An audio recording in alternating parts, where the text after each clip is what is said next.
show you the difference between the Alcoholics brakes just on the rear, because it just so happened to be replacing the differential in my car today. And we are going to talk about what the different brake combinations are that are out there. Now there's several different companies out there providing different kind of brakes that will fit a 105, 115. We particularly are proud of our relationship with Alcoholics, and we tend to utilize their products over anybody else's. Our customers are a big fan of their equipment, and they've done a lot of research and development, and they don't put out a bad product, and more importantly, they don't use the public as the testing ground for a new product. Right now what I have here is a scale, a stock brake, disregard the fact that it's red, and an Alcoholics brake. Again, these are all rear brakes, not fronts.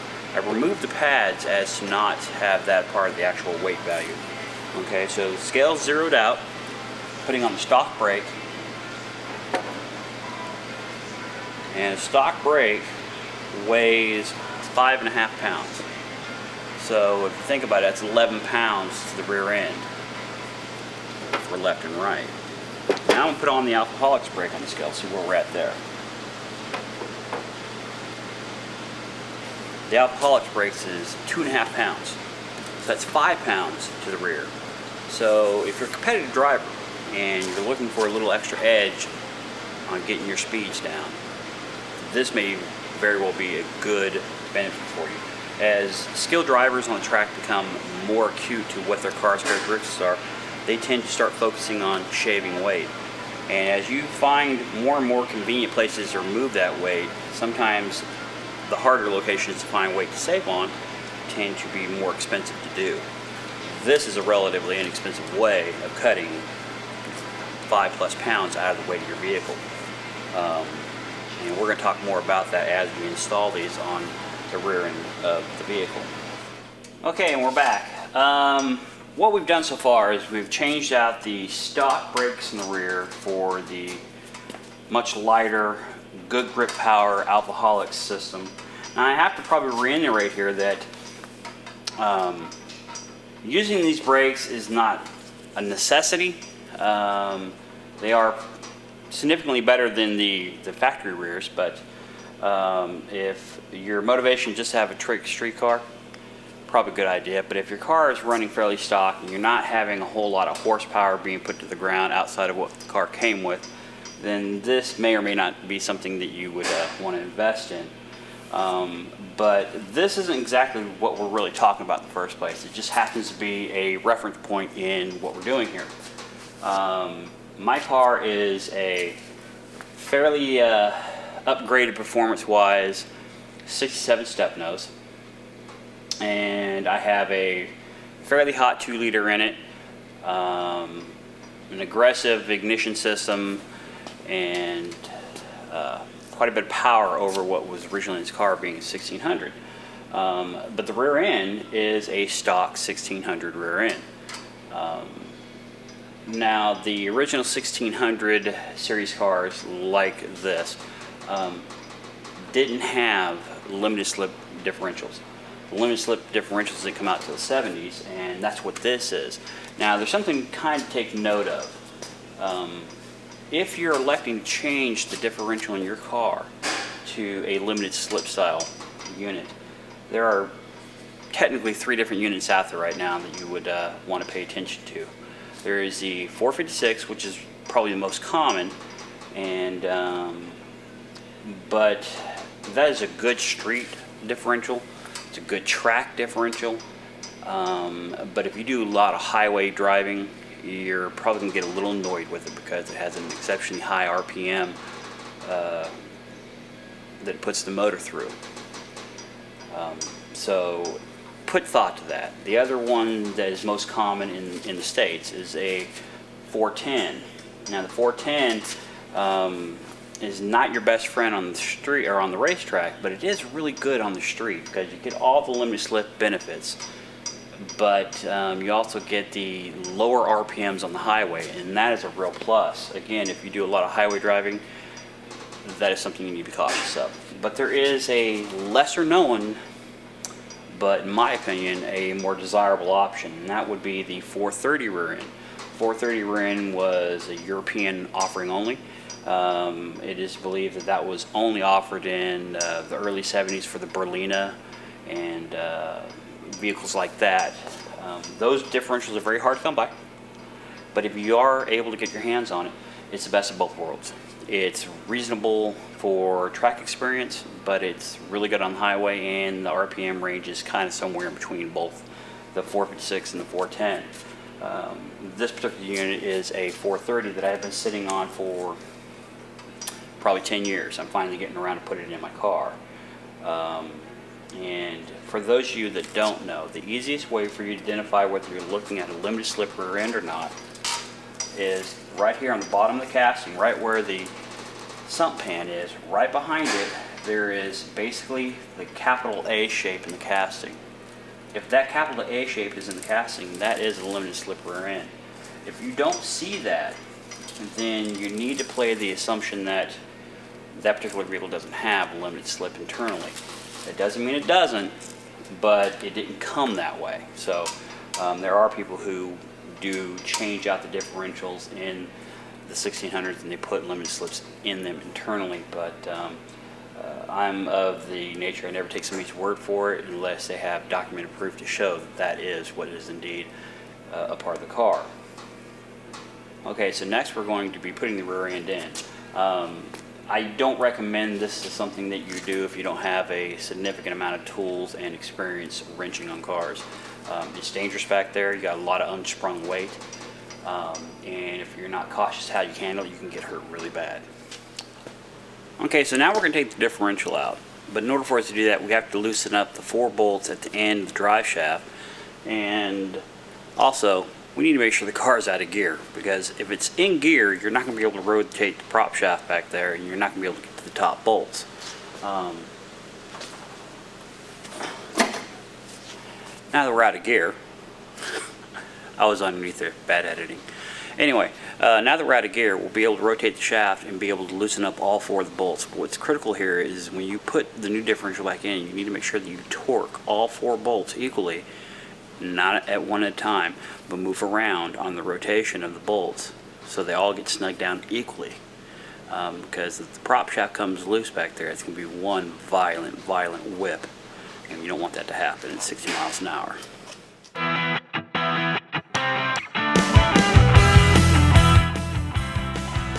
One of the things that we're going to be talking about at great lengths is the development of remote shifters. Remote shifters, you started seeing them on the alpha scene kind of commonplace around 10 years ago. But now we start to see them a little more often, and but nobody's really developed one that was elegant enough for street use. This is the Wilco shifter that we've been in close association with on the development of it.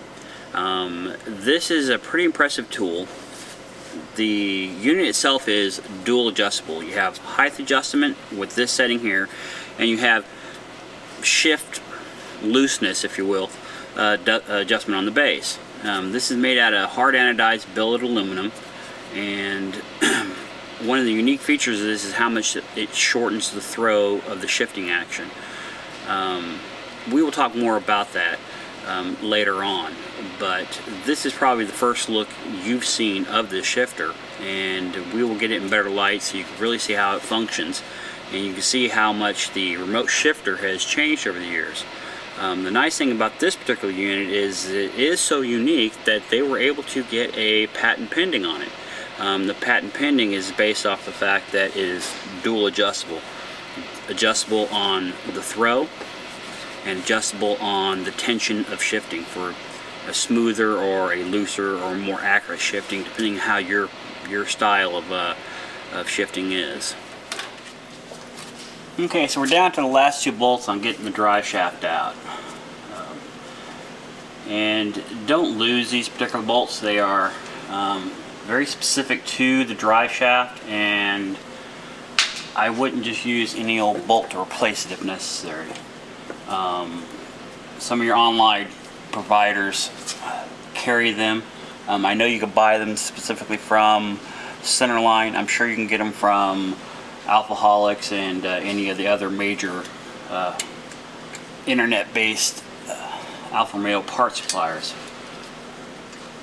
Okay, so now that that's loose and about to fall out, we are going to let it drop away. Now, primarily the reason why we're starting to do this web-based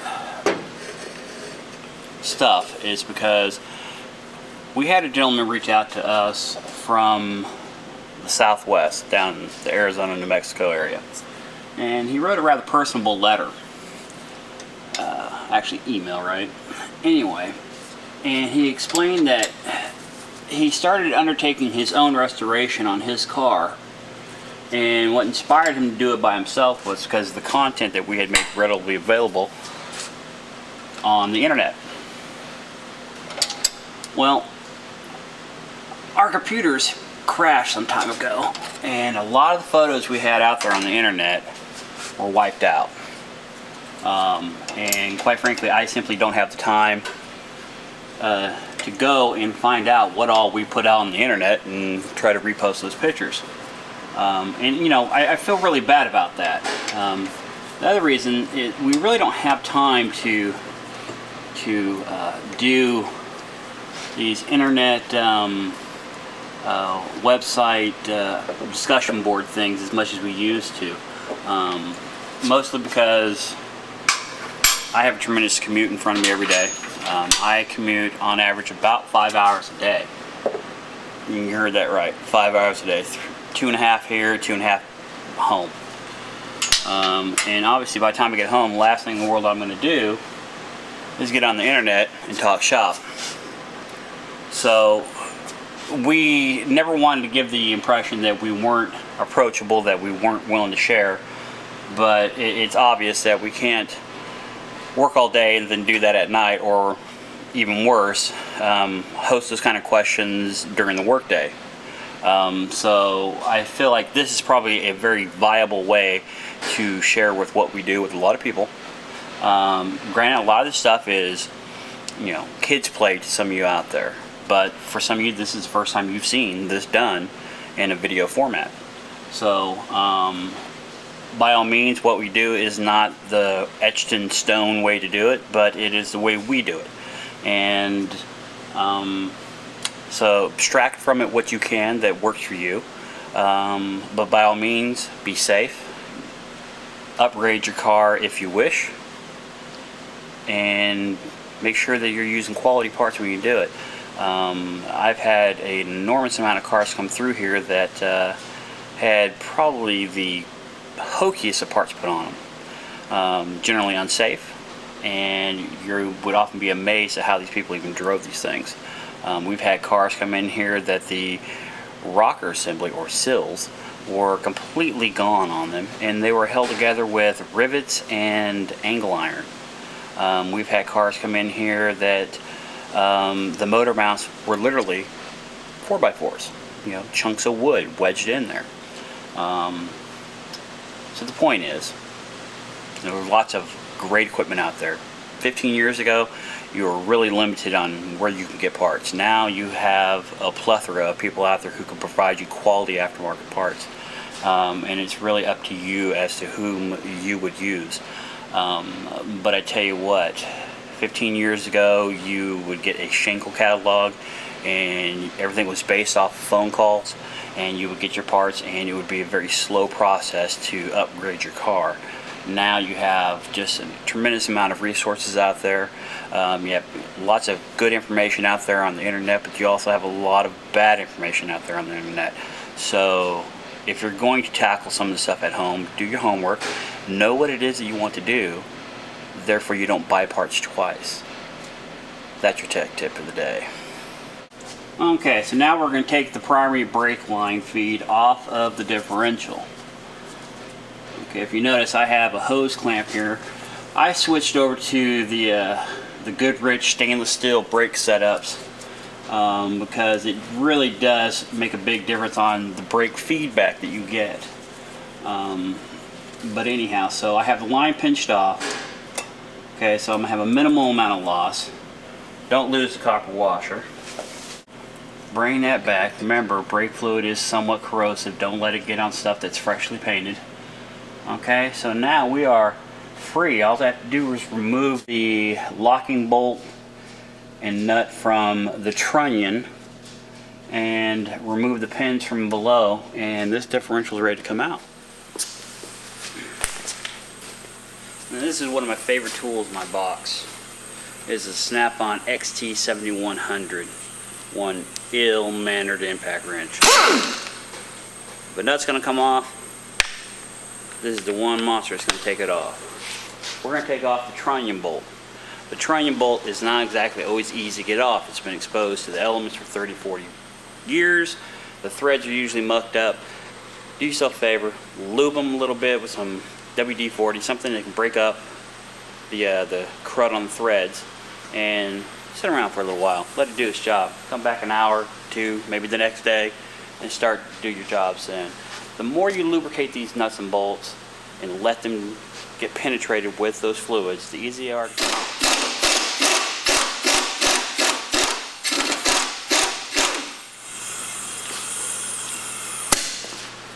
And that was a trunnion nut coming off. That is an excellent example of something that tries to fight its way off every time. I've never had a trunnion bolt just easily come off. It's off now. It's a castellated nut, so you definitely need to make sure you put a carter pin right back in there when you put the new differential on. We now have the differential out. Again, I've done this a few times, so I know how to get them out. But the thing of it is if you've never done this, don't do it by yourself. They are heavy. You can get hurt quite easily. And I have the luxury of having a lift. If you're doing this in your garage or your driveway, you don't have the ability to get it up high enough to do this and just walk away with it like I can. The thing weighs probably about 125, 130 pounds. And it's not that easy a job, but it will save you a ton of cash if you like to do it by yourself. In the next episode, we'll be talking about these completely refurbished real magnesium wheels and this differential. Why is it gold? What's the reason behind that?